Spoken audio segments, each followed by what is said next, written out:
How you doing? We're back with the HD again, which is way better.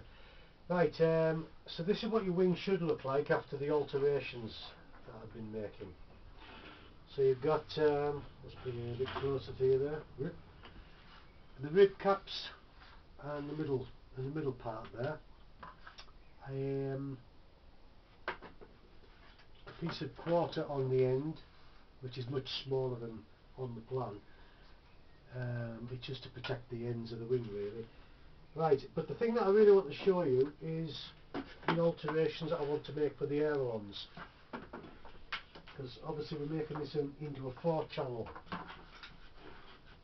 which will be rudder, elevator, throttle and the ailerons.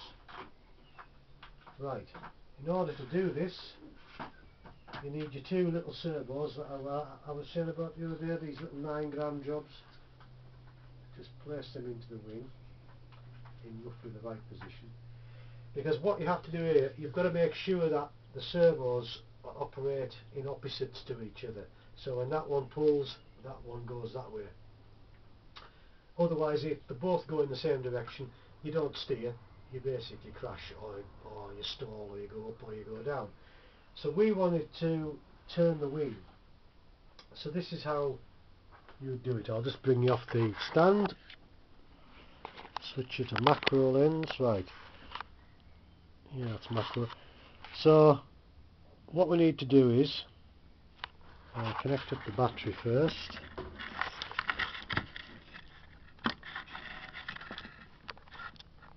Ought to have done this before really, but never mind. There we go. Right, so I'm on 35 megahertz, which is old school, I know, but it works perfectly well. So now, when that one goes that way, with the control stick being moved that way,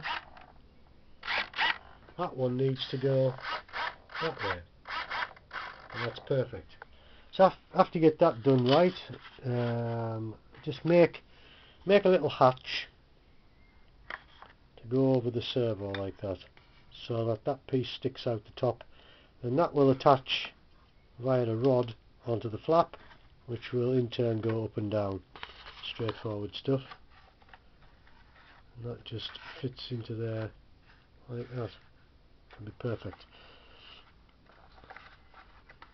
Right, I think that's pretty much it for the servos.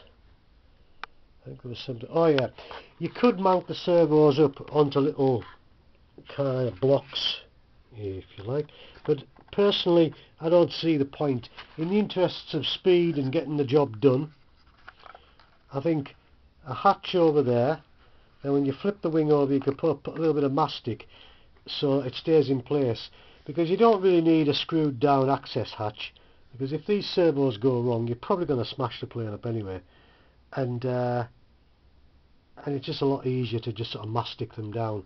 So if it did go wrong and you hadn't smashed the plane, you just slice around the wood, lift out the servo and disconnect it and put a new one in, and that would do it.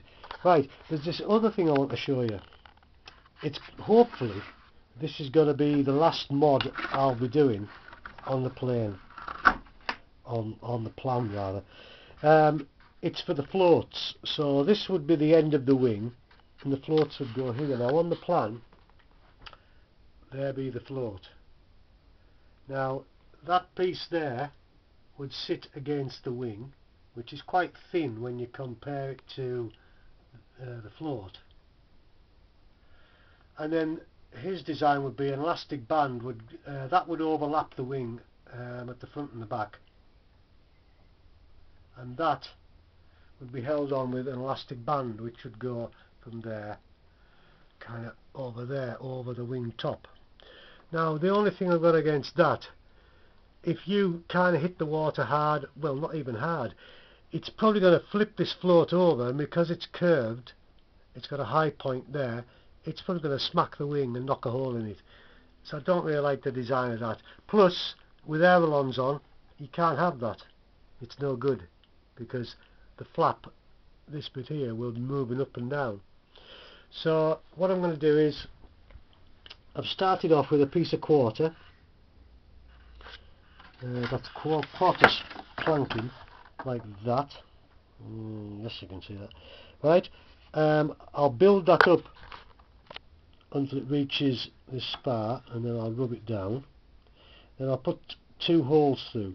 I'll probably use plastic tube, a bit like the outer snake, the actuator snakes, or even, I don't know, like a plastic tube. And then I'll attach them through with a screw down. It's just so I can operate the airlon.